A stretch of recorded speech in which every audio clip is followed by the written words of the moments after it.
Alô pessoal, aqui é o professor Maxwell e hoje eu vou dar aula de História da Arte para o 8º ano. O assunto que vai ser abordado vai ser a arte moderna no século XX. Nós vamos falar de alguns movimentos, entre eles está o fauvismo e o cubismo, tá? Mas primeiro a gente vai falar do fauvismo, tá? O fauvismo ele vai aparecer em 1905 em Paris, no Salão de Outubro. Jovens pintores que seguiam com suas obras, suas pinturas, com um padrão não muito convencional, certo? E com características próprias, foram denominados fauvismo, que vem da palavra em francês fauve, que quer dizer fera. Les fauves, né, que em francês, como eu falei para vocês, que é o termo fera, na realidade não foi um elogio não. Foi um crítico de arte na época que vai falar do mau gosto do fauvismo, porque o fauvismo era uma pintura que não era aquela pintura tradicionais, tá? As cores eram utilizadas puras para delimitar planos, criar perspectivas e modelar o volume. O nome de corrente deve-se a Louis Valcéres. Esse chamou alguns artistas de Les Fauves, que significa fera em português, como eu já falei anteriormente. Ele declarou sua crítica e desaprovação às obras descrevendo a escultura, como de Donatello entre os animais selvagens. Então, ele pegou pesado. Diz até que o termo cubismo também foi criado por Louis. Tá? Esse era um crítico de arte que nesse salão de 1905 ele não vai gostar desse tipo de obras de arte, então ele vai fazer uma crítica muito forte. Mas incrível que pareça, mal sabia ele que ele estava criando um nome para um novo tipo de pintura que estava surgindo. O princípio do Les Fauves, ou feras, que é em português, os princípios desses movimentos foram criar em arte não possuir relação com o intelecto ou sentimentos. Tá? Então ele queria ali que a pessoa que visse aquele ou admirasse aquela arte não fosse, nossa, que anatomia perfeita, nossa, não. Era uma coisa que saía fora daquele padrão normal de cores, as pinceladas eram pesadas, então por isso que anteriormente, como eu falei, o crítico Louis vai criticar muito esse tipo de arte. Outra coisa, criar é considerar os impulsos do instinto e das sensações primárias. Então ele também vai dizer aí, né, que basta criar, tá? Não deixa aquela coisa primária, aquela coisa inicial da arte em você pintar, sem estipular cores ou padrões, tá? E exaltação da cor pura, tá? Tanto é que as cores desse movimento eram cores muito vivas, muito chamativas, e a parte anatômica era fora de padrões em relação às sombras, às luzes, às cores, tá? Mas normalmente usava muitas cores muito fortes nesse tipo de movimento. Tiveram vários artistas que vão adotar esse tipo de pintura. Entre eles está Henri Matisse, Maurice de Vlaminck, André Derain e Otto Friesen, principais responsáveis pelo gosto do uso de cores puras presentes no cotidiano atual em objetos e peças de vestuário. Tanto é que hoje, ele está querendo dizer, naquela época as pessoas começaram a usar roupas mais coloridas, com mais glamour, tá? Então eles, dentro da visão deles, eles vão começar a pintar com cores bem mais fortes, não aquela coisa suave, assim, de quase a realidade, e aí eles vão mudar esse tipo de pintura nesse movimento, esses principais pintores aí, tá? Agora nós vamos falar do pintor na qual começou tudo isso. Henri Matisse. Na realidade ele era francês, além de pintor, ele também era escultor, tá? E nos últimos 15 anos de vida dele, por exemplo, ele já não conseguia mais pintar, tá? Ele não conseguia ficar muito tempo em pé, tá? Ele tinha que ficar sentado e também não aguentava ficar muito tempo sentado, ele tinha que deitar. Então, como ele fazia suas obras? Aí ele vai parar um pouco com as pinturas e vai fazer muitas colagens, tá? E nessas colagens que ele vai fazer, ele fazia o seguinte: ele pedia seus ajudantes, ele cortava o papel, mandava eles pintar com as cores que ele queria trabalhar e fazia essas colagens. Realmente eram verdadeiras obras de arte, tá?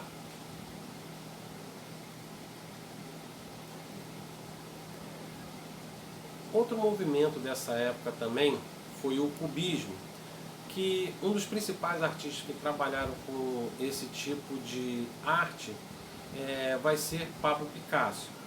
As imagens cubistas são figuras geométricas com formas em decomposição, fragmentação, e os planos se misturam, né, e se contrapõem.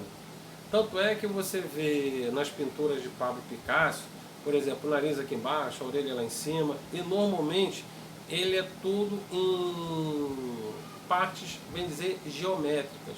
Não tem aquela coisa da anatomia perfeita. É totalmente assim diferente, usando muito a geometria. Por exemplo, um dos pintores que usa essa parte é Romero Brito. Ele pega realmente também essa parte de cubismo, tá?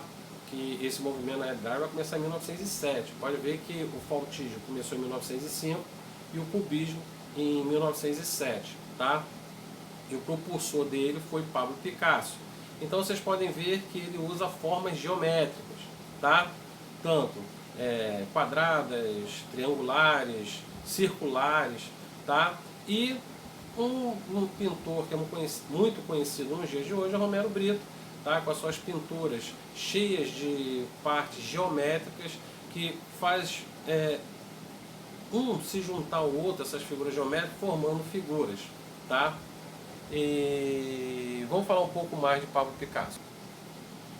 Continuando falando de Pablo Picasso, ele fez várias pinturas, várias obras que ficaram muito famosas, mas uma delas que vai ser o painel chamado Guernica, tá?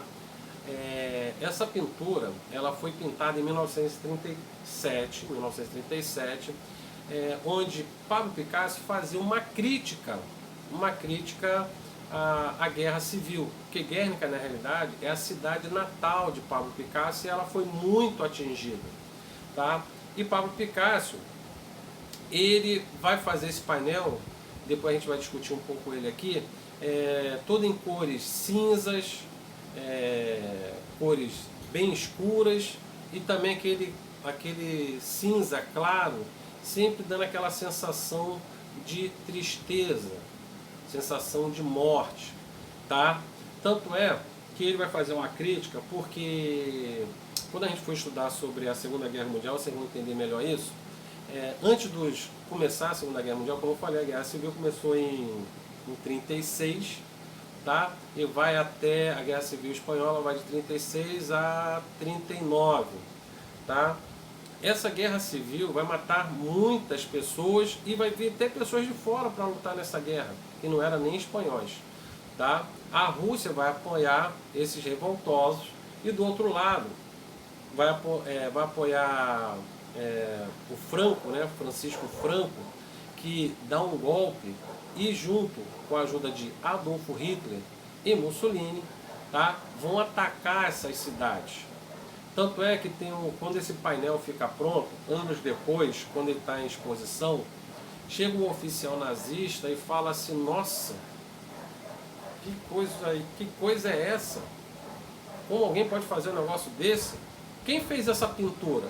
Aí Pablo Picasso falou: quem fez foi vocês, os nazistas, tá? Então ele fez essa crítica.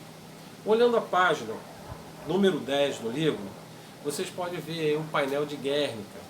Realmente é um painel que traz muita tristeza. Se vocês olharem aí, na parte esquerda tem um touro que simboliza a Espanha, as touradas espanholas.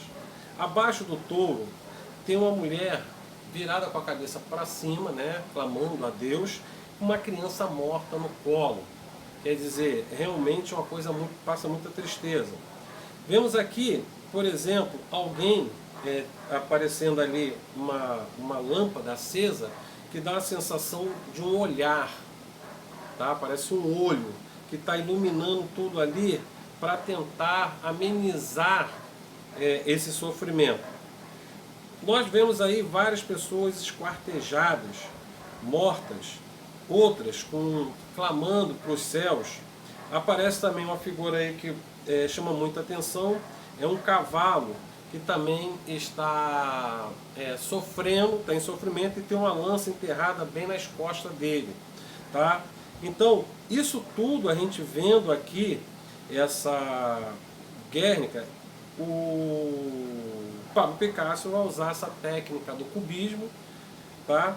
E vai mostrar todo o sofrimento do povo espanhol, inclusive da cidade de Guernica, que é a cidade natal de Pablo Picasso.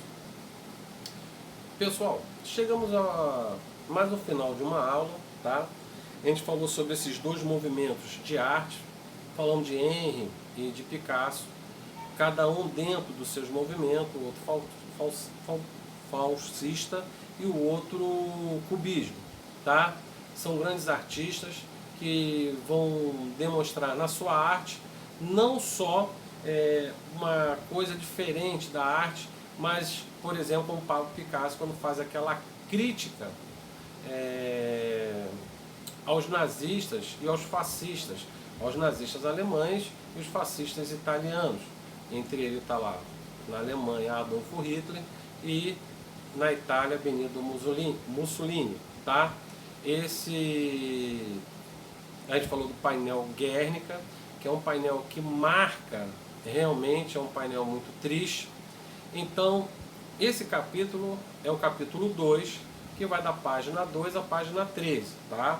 Para aí. Depois, vocês podem fazer as atividades da página 6, a página 8, 9, 11 e 12, tá? Façam em casa, não deixe fazer, tá? É pena porque são muitos exercícios aqui, são exercícios no sentido de arte. Então, pena que eu não estou em sala de aula para a gente discutir, debater ou até fazer esses exercícios juntos, tá? Mas aí, a próxima aula, nós vamos falar a música na modernidade, tá? A gente vai entrar nesse assunto aí de música, dança, outros movimentos artísticos que vai acontecer nessa época, tá? Então, meus queridos, queria agradecer mais uma vez a atenção de vocês. Não deixe de estudar, tá? Essa pandemia, incrível que pareça, tá deixando todo mundo louco, vamos botar assim, tá? Um pequeno vírus parou não só o Brasil, mas o mundo inteiro. Tenho a esperança, não vou mentir para vocês, não tenho a esperança de a gente voltar logo em sala de aula. Infelizmente, enquanto a gente não volta, tá? A gente vai se vendo aqui pelas aulas, vídeos, que eu tenho certeza que, ou espero que vocês estejam gostando, tá? E aos responsáveis também, por favor, não deixem de acompanhar seus filhos aí nas atividades e nas leituras do livro, não só da minha matéria, como as outras também, tá? Meus queridos, mais uma vez, um beijo e um grande abraço para vocês.